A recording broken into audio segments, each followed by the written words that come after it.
কোনো দৰিদ্ৰ পৰিয়াল বা আৰ্থিক দুৰৱস্থা সম্পন্ন সমাজৰ প্ৰতিচ্ছবিয়ে যি জনপ্ৰতিনিধিৰ অন্তৰত এবাৰলৈও কঁপনি নুতুলে তেনে জনপ্ৰতিনিধি সেই পৰিয়াল বা সমাজৰ বাবে কেতিয়াও আশীৰ্বাদ হ'ব নোৱাৰে, বৰঞ্চ অভিশাপহে।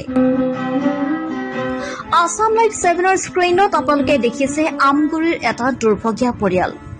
আমাৰ দেশৰ আমাৰ ৰাজ্যৰ নাওবুৰিলৈ টিঙৰ পৰা ননমা বৰ কথাৰে হাতশাল বোৱা জনপ্ৰতিনিধিৰ পোছাক পৰিহিত ফিতাহীৰ ৰাজনীতিবিদৰ কথা শুনিলে বহিৰাষ্ট্ৰৰ নাগৰিকে কেতিয়াও কল্পনা কৰিব নোৱাৰিব যে এনে জীৱন প্ৰণালীৰে আমাৰ ৰাজ্যখনত এতিয়াও মানুহে জীৱন ধাৰণ কৰি আছে। এই পৰিয়ালটোৱে এমুঠি অন্ন এখন বস্ত্ৰৰ বাবে হাহাকাৰ কৰিব লগাত পৰিছে। ওচৰ চুবুৰীয়াই কেতিয়াবা যদি এমুঠি অন্ন প্ৰদান কৰে তেতিয়াহে ভোক নিবাৰণ হয়, নহলে ভোকে লঘোণে দিন পাৰ কৰিব লগাত পৰে। হয়, আপুনি ঠিকে শুনিছে। এই দুৰ্ভগীয়া দম্পতীহাল হৈছে কণ্ঠী গগৈ আৰু চেনেহী গগৈ। ঘৰ শিৱসাগৰ জিলাৰ আমগুৰিৰ বৰুৱা পুখুৰী পঞ্চায়তৰ অন্তৰ্গত খেজুৰিতল টিপমীয়া গাঁও।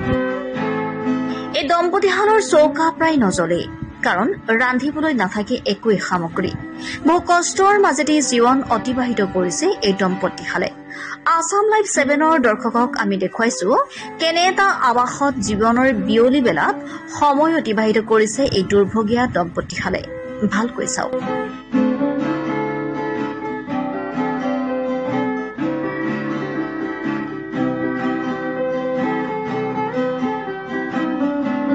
হে মহান জনপ্ৰতিনিধিসকল, এনে দৃশ্য দেখাৰ পিছতো আপোনালোকৰ অন্তৰাত্মা এবাৰো নকপেনে?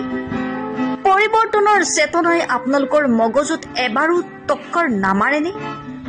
ধিক আপোনালোকৰ জীৱন যাত্ৰা, ধিক আপোনালোকৰ সমাজ সেৱা, ধিক।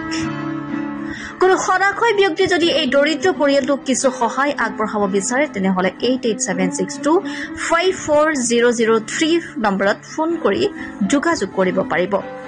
গৌৰীসাগৰৰ পৰা সাদ্দাম আলীৰ ৰিপৰ্ট, আসাম লাইভ 7।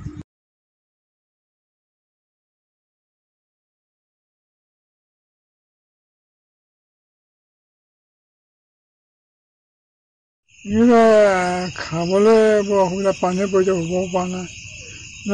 গৰমত বাহিৰত বহি থাকোঁ। ভাত খোৱা বৰ অসুবিধা, কেতিয়াবা চাউল হ'লে খাওঁ, একোৱেই নাই। মই বৰ কষ্টত আছোঁ।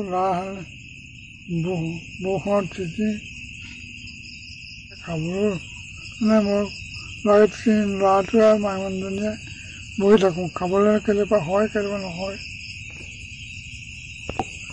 ঘৰত ফেন নাই, হেৰি নাই। মই গৰমত বিচনী মাৰি বাহিৰত বহি থাকোঁ। বহুত কষ্ট চলি আছোঁ। ফেন নাই, হেৰি নাই, বিচনীখন লৈ বাহিৰতে গৰমত বহি থাকোঁ। চৰকাৰৰ পৰা যদি সহায় কৰে কি দিয়ে।